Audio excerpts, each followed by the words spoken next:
story are variable, but the storm is a certainty. The question, therefore, is not whether the bad weather will come or not, because it will. The question is whether you'll weather the weather. A pastor and a soap maker went for a walk one day at the park, and they studied the people who would come out to enjoy the warm summer day. And after going about a mile along the path, the soap maker suddenly turned to the pastor and said to him, "Pastor, what good does it do to have faith in God? Look at all the trouble. Look at all the misery that exists in this world. There is still so much sin and sadness, even after so many years of teaching and preaching about goodness and truth and peace. If having faith in God is good and true, then why should this be?" The pastor said nothing. They continued walking until the pastor happened to see a child playing in the dirt. And the pastor said to the soap maker, "Look at that child. You say that soap makes people clean, but look at the dirt on that boy. Of what good is soap? With all the soap in the world, you would think that that child would be clean, yet the child is still filthy. I wonder how good and effective soap is after all." The soap maker protested and explained to the pastor, "But pastor, soap can do nothing unless it is used." And with a nod, the pastor said, "My point exactly." And Jesus is making the same point that the pastor made to the soap maker, namely that faith requires action. I'm sure that many of you remember in 1985 that a whole bunch of tornadoes went through western Pennsylvania. One of the places that was hardest hit was in the Tynesta area. And at the time, my family had a camper in one of the campgrounds there. And so a couple of weeks after the tornadoes had happened, once we could get up there, we went for the weekend.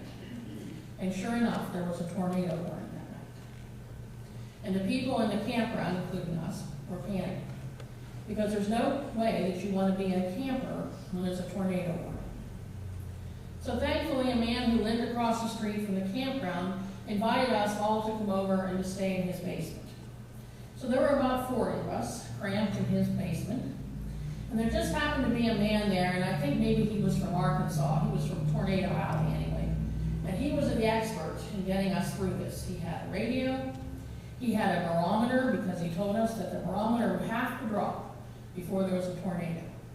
And then he made us be quiet to make sure that if there was hail, he would hear that as well. According to him, it has to hail before there's a tornado. And so we were there in his cramped basement for a couple of hours. Thankfully, there was no tornado, and we could go back to the campground. But we were thankful to have had a firm foundation in that basement during that potential storm. We had a foundation of rock, if you will, and that's where we wanted to be. And that's where we needed to be during the storm. But since there was no tornado that night, our shelter was not tested. But both men in Jesus' story do have their shelters tested. Both experienced the same potentially devastating kind of storm, but they are not equally devastated in the end. The house built on rock survives, while the house without the foundation is utterly destroyed. We have seen on the news, it was on the news this morning, people's homes that are battered and twisted and destroyed by tornadoes and hurricanes. We see homes suddenly disappearing down the side of a hill in some California mudslide. It's a frightening scene. And what's worse is when the wreckage is not a structure, but a life. And that's what Jesus is finally talking about. The risks that come with a fragile foundation in human life are even more poignant, more tragic than the sight of a building being devastated by some natural disaster. And I think that we have all seen that. We have all seen lives buckle and crumble, We have seen the human wreckage that's left in the wake of some storm. Now, unless we are very close to the situation, we may not see it coming. Sometimes we don't see that person's foundation as being eroded away gradually. The final crash, therefore, whether it be suicide or divorce or crisis or a breakdown or addiction or whatever the form that crash might take, often catches us by surprise. I had no idea, we exclaim when we hear the news. I had no idea that he was going through that. I had no idea that was going on in her life. As a pastor, I spend a lot of time with people going through storms.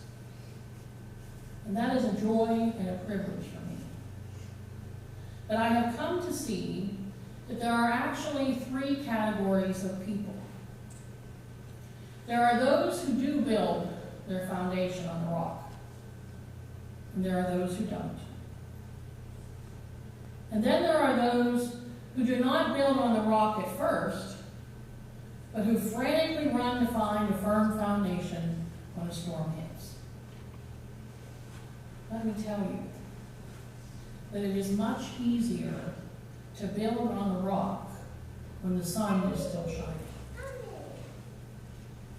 However, as many times as we may say that, people still struggle to find that rock to build upon their life, except in the midst of crisis.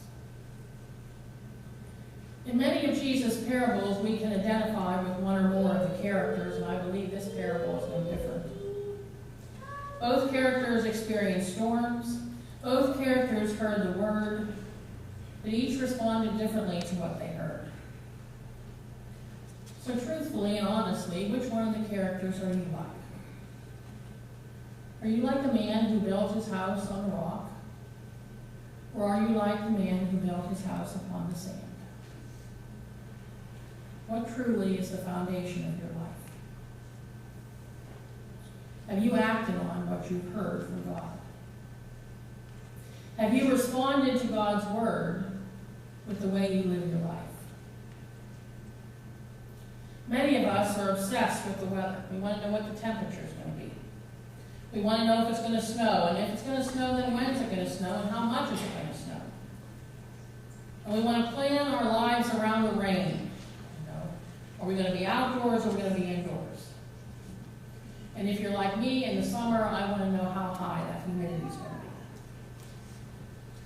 be. Meteorology is a sophisticated science that we depend upon every day. We do make our plans around the weather forecast. But we also depend upon it to alert us of storms, to warn us when there's a storm coming. Unfortunately, we do not have such a sophisticated and reliable means of predicting life storms. But Jesus has done us two great favors. First, he has issued a warning. The storms are coming. You can count on them. And better still, he has offered us a firm foundation, his rock-solid and reliable word. You can count on him in the midst of any storm. And so now may be the time to build. Or now may be the time to check your foundation. Are there any cracks in your foundation? Or is it good and solid? Pay attention to the storm.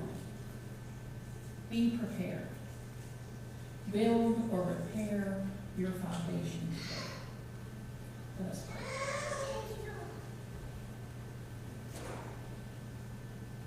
God, in a way, it is disheartening to know that the storms are always coming, that there will always be storms in life. And how good it is to know that regardless what form that storm may take, but if our lives are built on the rock of your Son, Jesus Christ, we will weather the storm, and we will come through it still standing. God, help us to check our foundations today. Are they good and strong and stable? We pray in Jesus' name. Amen.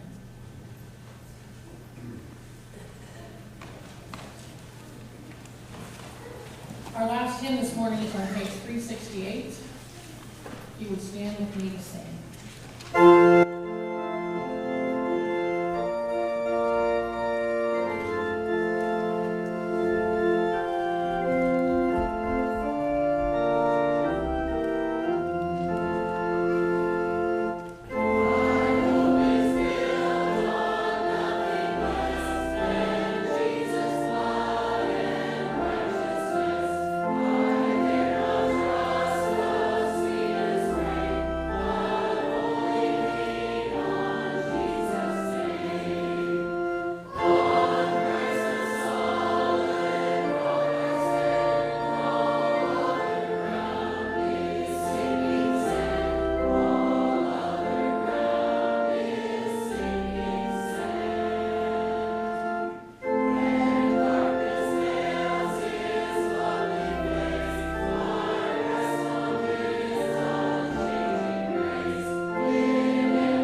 Happy birthday. Thank you. I got your iPod.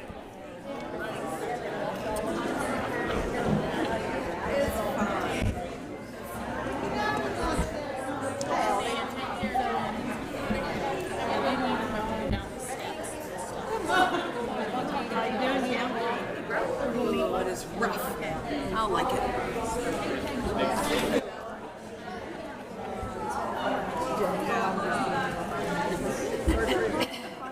Hello. I did announcements for birthday, she'd be mad at me. Oh, It's the war. I know. Yeah,